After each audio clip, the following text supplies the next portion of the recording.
Thanks very much for joining us this evening. If you can just take our viewers a step or two back as to why Transnet reneged on an agreement that no one seems to be disputing in any event. Good evening, viewers. So just some context around this. In 1990, as pension funds are required to do in law, the pension fund does an actuarial assessment to assess whether the pension fund is in an actuarial deficit or surplus. That is a match between its obligation to pay pensioners and its actual funds that it has at its availability. In 1990, this actuarial deficit was 17 billion. In a defined benefit fund, and one of these funds, the Transnet second defined benefit pension fund is the first one, and the second one is the Transnet transport pension fund. Generally what would have happened is the company would be the ultimate provider or the provider of last resort to match any shortfall between the actual obligation to pay and the funds available. This is not a debt. It is simply a calculation, or what we know in the industry as an actuarial deficit. Over time, that deficit can increase or it can decrease, and a good fund would typically be in an actuarial surplus. So eventually, through good fund returns, the actual funds then came into a surplus, and there was no need for Transnet as the employer to make up the 17 billion deficit.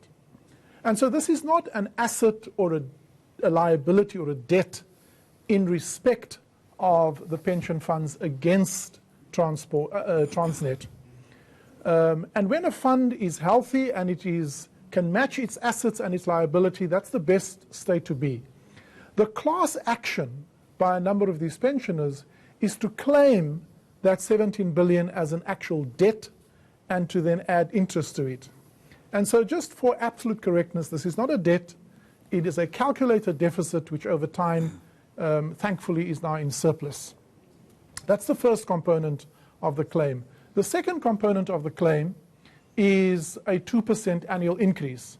Now, this is not a Transnet issue. This is in terms of the rules of the fund, where Transnet obviously is represented, as well as pensioners. The annual increase is 2%. In that regard, let me deal with that quickly. Transnet has agreed to a rule amendment to adjust that to read a minimum of 2%, plus the trustees may, at their discretion and subject to the ability of the funds, provide an increase in excess of the 2%, taking into account inflation, cost of living, and other adjustments. This rule amendment has already been approved by the board, and it is now subject to the approval by the Ministry of Public Enterprises.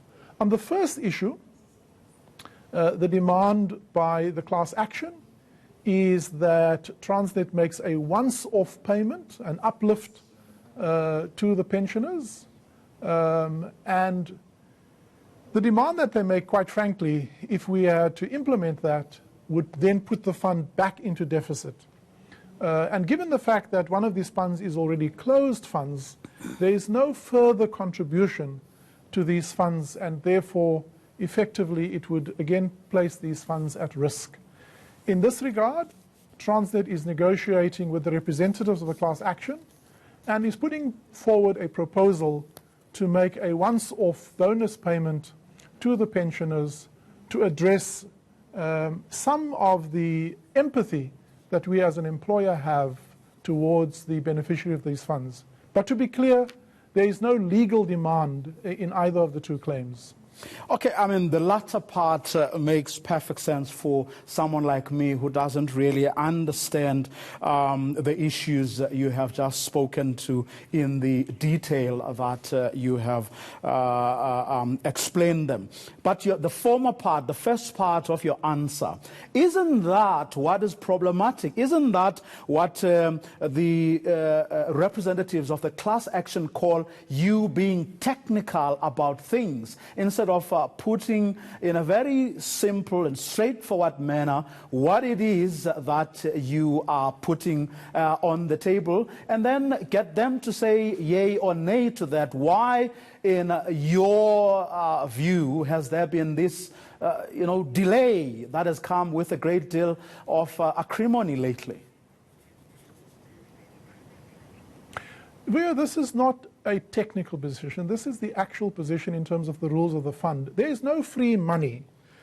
The actuarial position is a risk assessment. The statutory evaluation by an actuary is done by pension funds every year in order to alert the trustees of the fund, all the stakeholders of the fund, to the actual financial position of the fund. As I said, a great outcome is that, but let me just tell you, take a step back.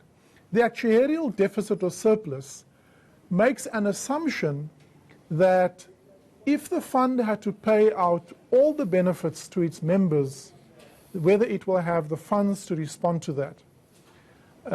And the actuarial deficit or surplus hardly ever materialize in reality. The trustees have to deal with the actual reality of matching its obligation to pay pensions with its ability to pay pensions. So this is not getting technical.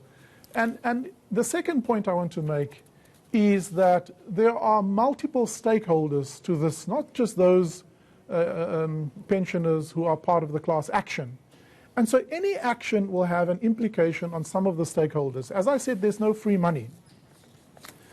In a defined benefit, when at the moment that a payment has to be made, there is a shortfall, an actual shortfall, then in that case, the employer fills that shortfall. But that shortfall only arises at the moment of payment.